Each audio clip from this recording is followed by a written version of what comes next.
Hello students, welcome to my YouTube channel motion mathematics classes. तो start करते हैं students. Class 11 NCERT mathematics chapter 13 limit and derivatives के exercise 13.2 का introduction and उसका example. Students, ये इसका इंट्रो थोड़ा सा लॉन्ग है, इसलिए हम इसको दो पार्ट में बनाएंगे। तो फर्स्ट पार्ट आज, बाकी सेकंड पार्ट नेक्स्ट डे। उसमें स्टार्ट करना हमें अवकलज derivatives. Students, most important topic है और सही पूछिए तो इसमें सबसे इम्पोर्टेंट तो ये चैप्टर खुद ही चल रहा है। 44 मार्क्स का आता है 12th क्लास में, आपको मैंने पहले भी बता रखा है। तो वीडियो स्टार्ट करने पहले से बता दें कि पिछली वीडियो में जो क्वेश्चन किया गया था उसका आंसर सबसे पहले देने वाले स्टूडेंट्स है। नंबर 1 पे अनुराग प्रजापति, नंबर 2 पे सूरज प्रजापति, नंबर 3 पे शिवम तिवारी, नंबर 4 पे अर्श गुप्ता। तो many many congratulation and more thanks. बने रहिए इसी प्रकार के क्वेश्चन के लिए एंड इस तरीके के मैथमेटिक्स के लिए, ठीक है। इस वीडियो पे स्टार्ट करते हैं स्टूडेंट्स। अवकलज, देखिए अवकलज क्या होता है, इंपॉर्टेंट टॉपिक है, ध्यान से पढ़िए, चीज़ें एक एक क्लियर करते चलेंगे। कोई डाउट्स होगा तो अपने कमेंट सेक्शन में डाउट्स को कमेंट ज़रूर किया करिए, ठीक है। और वीडियो में कहते हैं हम कमेंट आप ज़रूर किया करिए कि जो कुछ भी डाउट हो उसको, ठीक है। तो स्टार्ट करते हैं अवकलज। अवकलज का मतलब ये होता है, जैसे आप स्टूडेंट्स पढ़े होंगे, आप पढ़ेंगे स्टूडेंट्स क्लास 9th में पढ़े होंगे, त्वरण जैसे पढ़ेंगे। एग्जाम्पल आपको दे रहे हैं। त्वरण का मतलब होता है वेग परिवर्तन बटे समयांतर, ठीक है। एक्सेलरेशन ये होता था del we upon del t, कहते थे वहाँ पे, कहते थे ना। तो ये डेल वी को फिर आप कहते थे v2 minus v1 upon t2 minus t1, ऐसा आप बोलते थे, ठीक है। अब इसी चीज़ को हमें पढ़ना है क्लास 11th में, डेरिवेटिव्स के फॉर्म में पढ़ना है। सारी चीज़ें वही होंगी। जैसे आप वेग कहते थे, वेग बराबर होता है विस्थापन बटे समयांतर। तो विस्थापन मैंने होता था del S upon del t, ऐसा कहता है यहाँ पे s2 minus s1 upon t2 minus t1, ऐसा आप बोलते थे। तो इस तरीके से आप बोलते थे, तो वहाँ पे कहते थे del S upon del T या del we upon del T. तो यहाँ पे हमको पढ़ना है इसको D we upon D T, ऐसे पढ़ेंगे। यहाँ पे D S upon D T, इस तरीके से पढ़ना है। तो ये पढ़ने के लिए आपको डेरिवेटिव से वहाँ पे इसको कैसे पढ़ेंगे, कैसा डेरिवेटिव को डिफाइन करेंगे, क्या एग्जांपल है उसके, क्या सारी चीज़ें सब हम डिस्कस करेंगे। लेकिन जानने से पहले हम कि ये d we upon D t क्या है या del we upon del t क्या है। तो del we upon del t का मतलब है कि यहाँ पे दो वेलोसिटी होगी, दोनों का डिफरेंस, फिर ऐसे टाइम टेकन जो होता होगा। जैसे पार्टिकल से कोई बात कर लें, यहाँ पे हल्का सा ये पार्टिकल है, यहाँ पे स्टार्टिंग में टाइम कुछ रहा है इसका और वेलोसिटी कुछ रही। आफ्टर सम टाइम, कुछ समय के बाद टाइम t2 हो गया, वेलोसिटी v2 होगी।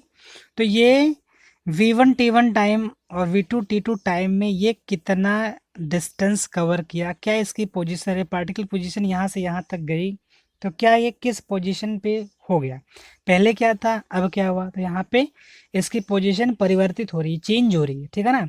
इस तरीके से del s upon del t में भी s2 माइनस s1 अपन t2 माइनस t1 होता है। तो यहाँ पे भी पोजीशन चेंज हो रही है, तो वह किस रेट से चेंज हो रही है, आपको ये देखा जाता है। यहाँ पे डेरिवेटिव्स में यही पढ़ना होता है कि डेरिवेटिव्स में ये पढ़ना है कि समय के विभिन्न क्षणों पे, माने कि यहाँ पे समय कुछ था, यहाँ पे कुछ होगा, समय के विभिन्न क्षणों पे एक निश्चित प्राचल का जानना, मतलब कि एक डेफिनेट पैरामीटर यहाँ पे होगा। जैसे यहाँ पे क्या था, फिर यहाँ पे अगर पहुँचा होगा तब क्या रहा, फिर यहाँ पे पहुँचा तब क्या रहा, फिर यहाँ पे पहुँचा तब क्या रहा, ठीक है ना। इसकी पोजीशन क्या क्या रही यहाँ पे, फिर यहाँ पे, फिर यहाँ पे एंड सो ऑन, ऐसे करते करते T2 पे पहुँचे तो क्या रहे। तो समय के विभिन्न क्षणों, यहाँ पे टाइम कुछ था, जैसे यहाँ पे T1 या T2, तो बीच में भी टाइम कुछ और रहा होगा।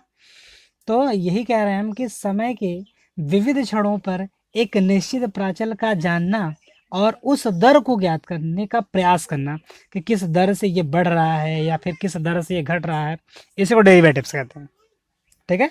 फिर से बता दें कि समय के विभिन्न क्षणों पे एक निश्चित प्राचल का जानना और उस दर को ज्ञात करने का प्रयास करना है कि जिससे ये परिवर्तित हो रहा है, इसी को हम डेरिवेटिव्स कहते हैं, ठीक है। तो हम लिखते हैं इसका definition, pause the video to note it down.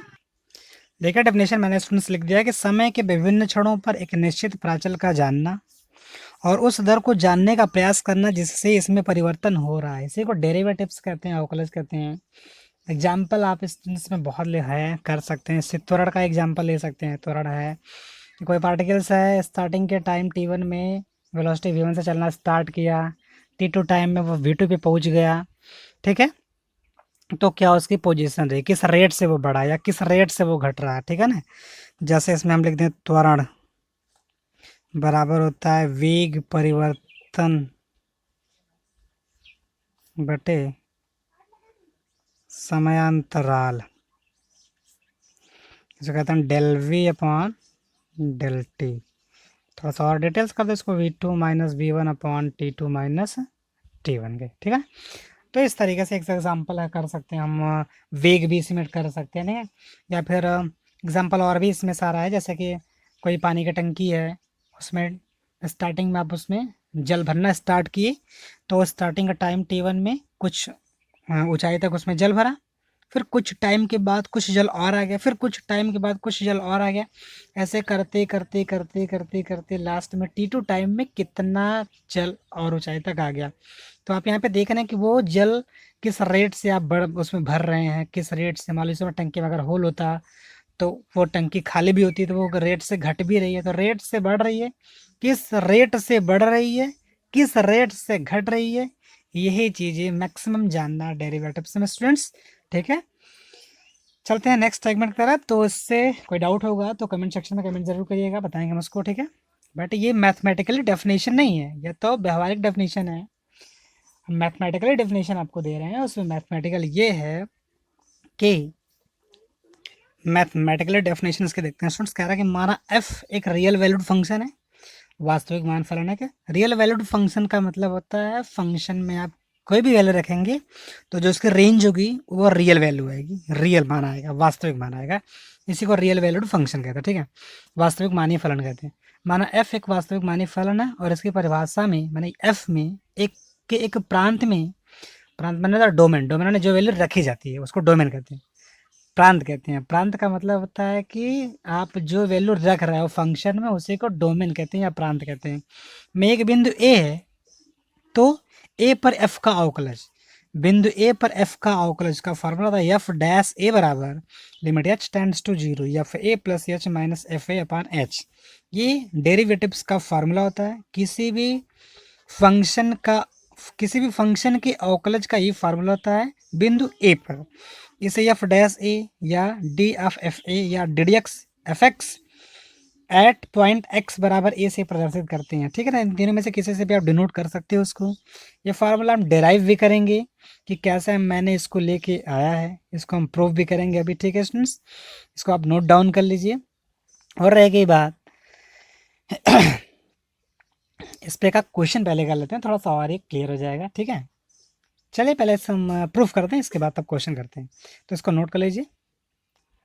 तो स्टूडेंट्स हेडिंग डालते हैं, अवकलज की किसी बिंदु पर ज्यामितीय व्याख्या, geometrical interpretation of derivatives at a point. मैं यहाँ पे प्रूफ करूंगा f dash is equal to limit H tends to zero f A plus H minus F A upon h. तो स्टूडेंट्स आप फिगर ड्रॉ कर लीजिए। चलते हैं, मैं इसको पहले एक्सप्लेन कर दें आपको। देखिए यहाँ पे, देखिए आपका ये एक्सिस है, ये वाई एक्सिस है, एक्स एक्सिस है, एक कर्व इसमें है, ये कर्व देख रहे हैं आप, ये कर्व है, और इस कर्व का नाम है, कर्व है y बराबर एफ एक्स, ठीक है। y बराबर एफ एक्स एक कर्व है। कर्व पे दो पॉइंट है P और Q। P का कोऑर्डिनेट्स है C कामा एफ सी। कैसे हुआ बता दे रहा हूँ आपको। देखिए ये वैल्यू मैंने ली है C, x बराबर मैंने लिया है C, ठीक है।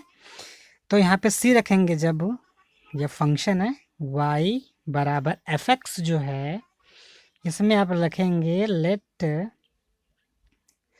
सी क्या, इसमें चलिए हम ए रख दे रहे हैं, ए लिया जा रहा है ना, पॉइंट ए पे हम लोग निकालें ए कामा एफ ए और A plus H comma F A plus H, ठीक है ना। लेट एक्स बराबर ए, आप माने भी ऐसा है, एक्स बराबर आप ए लेंगे तो वाई बराबर मिलेगा एफ ए। तो ए कामा F, x comma y coordinate होता ही है, तो ए कामा एफ ए हुआ, तो पी पे हम पॉइंट लिए हैं ए, तो एक्स बराबर ए पे वाई बराबर आ जाएगा एफ ए, ठीक है ना। अब कुछ दूरी पे यहाँ पे एक पॉइंट मैंने क्यों लिया है, जो क्यू लेंगे तो वहाँ पे हम y बराबर लेंगे a प्लस एच, क्योंकि कुछ डिस्टेंस ये थोड़ा सा बड़ी है तो प्लस फॉर्म में लिख लिया हम a प्लस एच। ए तो यहाँ पे था, अब थोड़ा सा और आगे हम बढ़े, माने h डिस्टेंस हम आगे बढ़े, तो h डिस्टेंस जब आगे बढ़ेंगे तो इसका कोऑर्डिनेट हो जाएगा a प्लस एच, माने ये वैल्यू हो गई a प्लस एच के।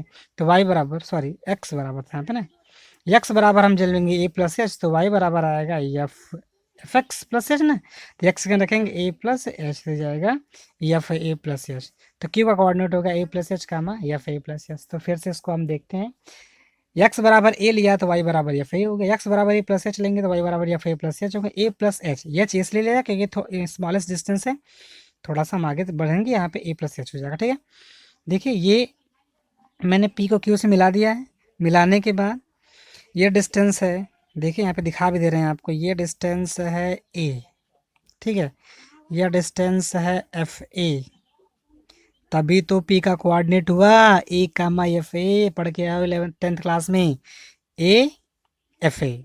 फिर अब देखिए ये पूरा हो गया ए प्लस एच, ये पूरा ए प्लस एच है, तो यहाँ पे और ये तुम्हारा हो गया एफ ए प्लस एच, क्योंकि ए प्लस एच इसके फंक्शन में रखेंगे ए प्लस एच, तो वाई बराबर देगा एफ ए प्लस एच, इसका कोऑर्डिनेट होगा ए प्लस एच का एफ ए प्लस एच, तो ये हो गया।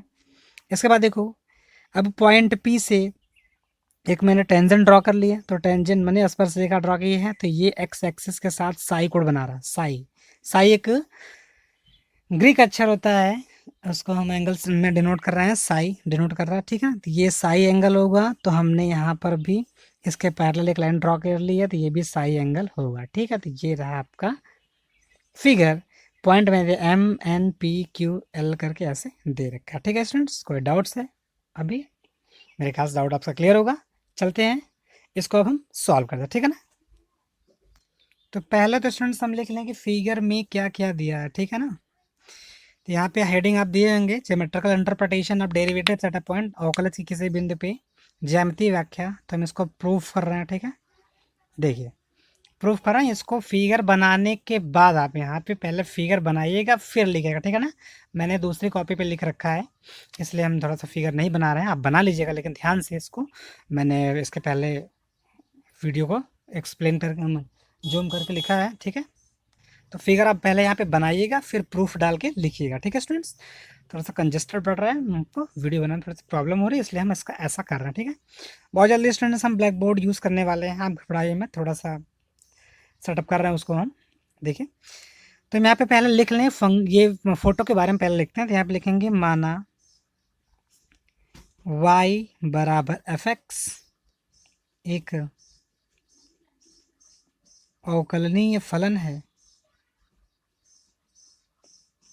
अवकलनीय फलन है तथा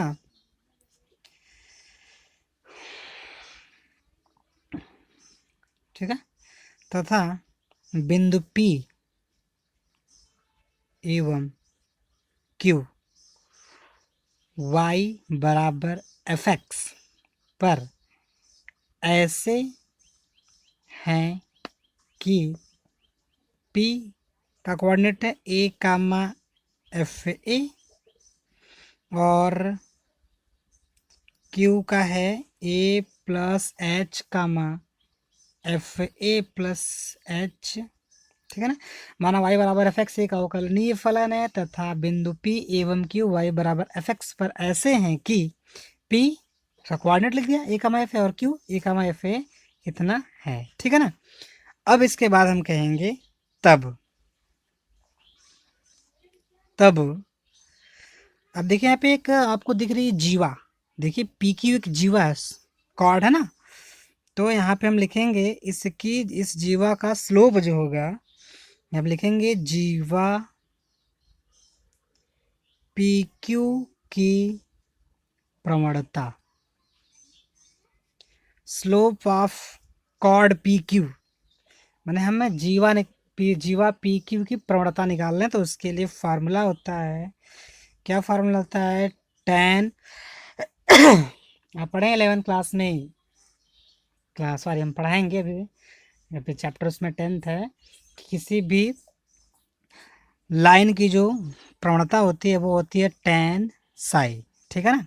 वो लाइन एक्स एक्सिस के साथ किसने इसका एंगल बना रहे, तो वही होता है। तो यहाँ पे क्यू पी एन ये ना एंगल है, देखिए यहाँ पे ध्यान से क्यू पी एन, क्योंकि जो लाइन है एक्स एक्सिस आपका ये है, इसके पहले एक लाइन है पी एन, तो देखिए ये वाला एंगल दिख रहा होगा ये एंगल आपको दिख रहा है, तो क्यू पी एन।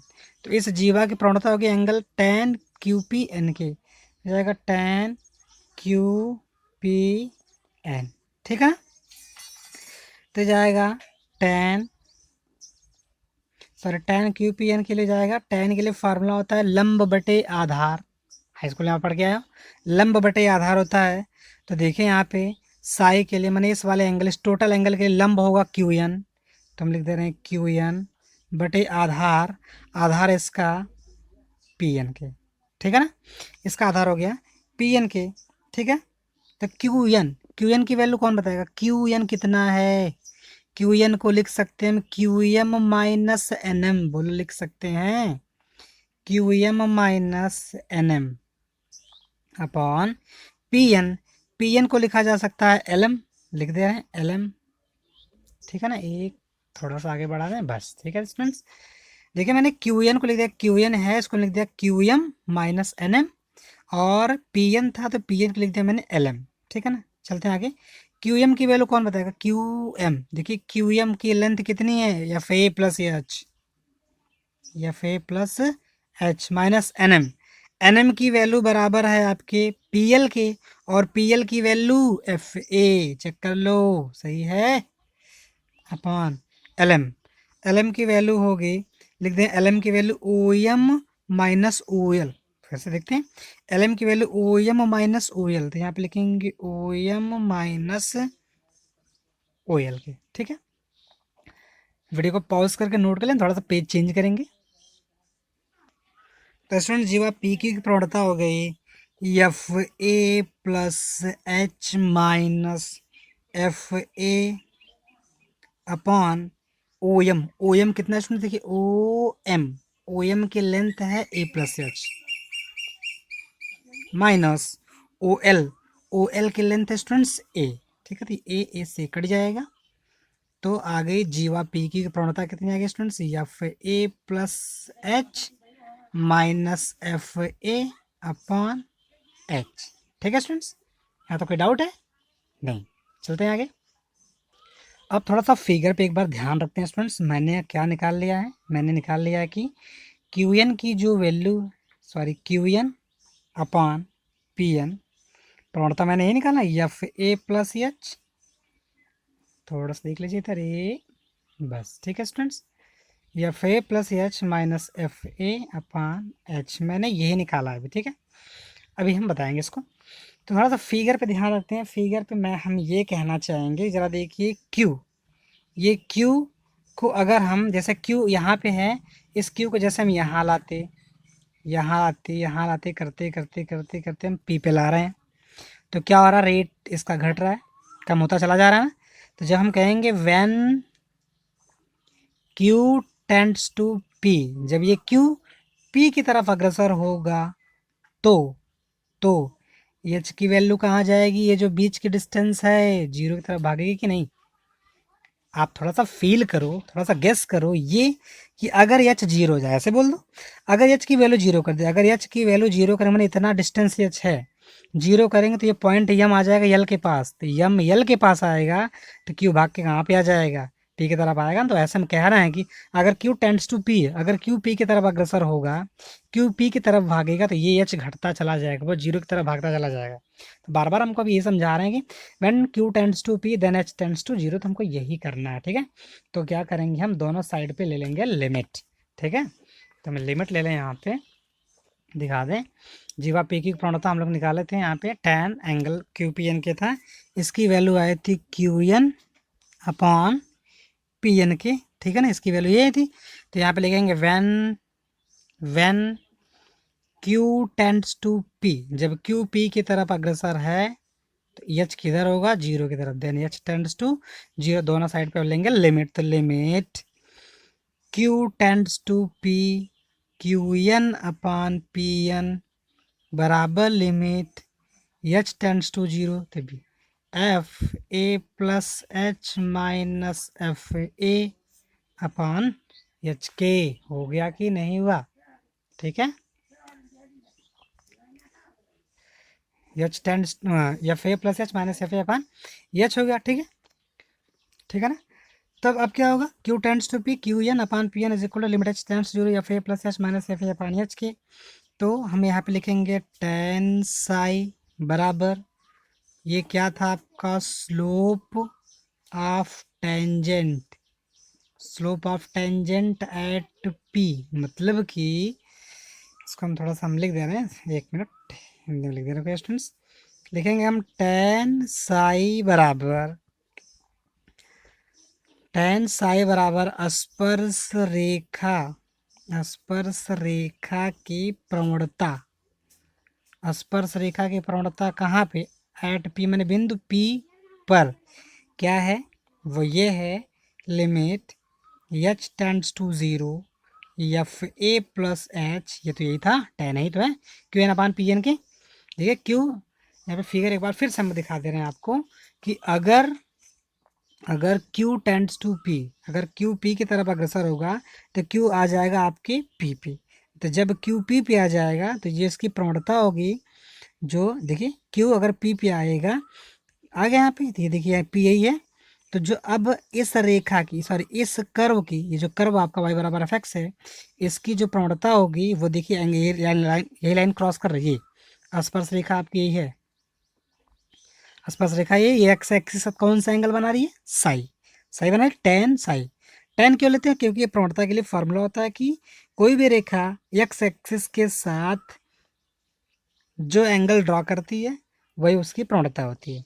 ठीक है, एक्स अक्ष के धन दिशा में, याद रखिएगा स्टूडेंट्स, एक्स अक्ष के धन दिशा में जो एंगल बनाती है वही उसकी प्रवणता होती है। टेन, ये साई बना रही है तो ये जाएगा ये टेन साई के, इसलिए हमने इसको टेन साई रखा है।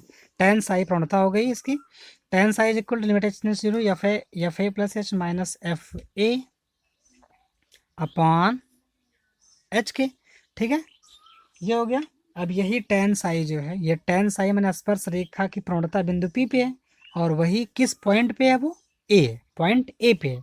तो पॉइंट ए पे होने के लिए हम उसको कहेंगे एफ डैश ए। ठीक है ना, तो एफ डैश ए के लिए एक फार्मूला, और यहाँ पे ये भी बन जाता है F dash is equal to A, ये हो जाएगा टेन साई के। ठीक है, यहाँ डेरिवेटिव्स के लिए एक फार्मूला और भी बनता है, ये बन जाता है कि जो डेरिवेटिव्स होता है, जो अवकलज होता है, वो ये है स्टूडेंट्स कि किसी भी बिंदु पे कोई कर्व है, उस कर्व की स्पर्श रेखा किसी भी बिंदु पे एक्स एक्सिस के साथ कौन सा एंगल बना रही है, उसका टेंजेंट होता है डेरिवेटिव्स। ठीक है, देखिए ये टेंजेंट है, एक्स एक्सिस के साथ साई एंगल बना रही है, तो साई का टेंजेंट होगा टेन साई। टेन साई ही होता है इस कर्व का उस बिंदु पे डेरिवेटिव्स। ठीक है, तो f dash a is equal हो गया limit H tends to 0 f A plus H minus F A upon h. तो ये रहा इसका डेरिवेशन। ठीक है स्टूडेंट्स, एक बार इसको वीडियो को पॉज करके आप फिर से देख लीजिएगा। ठीक है, पढ़िएगा, कोई डाउट्स होगा तो कमेंट सेक्शन में कमेंट जरूर करिएगा, हम उसको एक्सप्लेन फिर से कर देंगे। ठीक है स्टूडेंट्स, ठीक है। एग्जाम्पल 5 देखते हैं स्टूडेंट्स, कह रहा है एक्स बराबर 2 पे एफ एक्स बराबर 3x का अवकलज आपको निकालना है। एग्जाम्पल करते हैं स्टूडेंट्स, तो आगे हम बढ़ रहे हैं। तो फार्मूला मैंने बता रखा है आपको कि एफ डैश ए, मैंने किसी भी बिंदु पे किसी भी फंक्शन का अवकलज ही होता है, एफ डैश ए बराबर limit H tends to 0 f A plus H minus F A upon h. ठीक है ना, ए बराबर कितना है 2, एक्स बराबर 2, मैंने 2 एक्स बराबर 2 पे पॉइंट निकाल, मैंने पॉइंट पे आपको डेरिवेटिव्स निकालना है, तो वैल्यू रखते हैं, तो जाएगा एफ डैश 2 बराबर limit H tends to 0 f 2 plus H minus f 2 upon h. ठीक है ना, तो एफ 2 प्लस एच हमको निकालना है, एफ 2 प्लस एच, एफ 2 निकाला तो ये बगल में निकाल लेते हैं। देखिए एफ एक्स बराबर है 3x के, तो एफ 2 बराबर क्या होगा, एक्स बराबर 2 रखेंगे तो 3 इंटू 2 मिलकर जाएगा 6। फिर एफ 2 प्लस एच निकालना है आपको, ये तभी तो वैल्यू रखेंगे, तो जाएगा 3 2 प्लस एच के। ठीक है ना, तो चलते हैं यहाँ पे वैल्यू रख दो, limit H tends to 0 F2 plus की वैल्यू है 3 2 प्लस एच माइनस F2 की वैल्यू है 6 अपॉन एच के, ये वैल्यू एफ डैश टू की है, फिर एफ डैश टू हो जाएगा limit H tends to 0 6 plus 3h minus 6 upon h, ये कट जाएगा, ठीक है, एच एच से कट जाएगा, 3 बचा तो 3 बचेगा, इस पर लिमिट कोई फर्क नहीं पड़ेगा, इसका आंसर आ गया 3, तो एफ डैश टू की वैल्यू आ गई स्टूडेंट्स 3। ठीक है, तो आज के लिए बस इतना स्टूडेंट्स, इतने पे ब्रेक करते हैं हम अपने वीडियो को।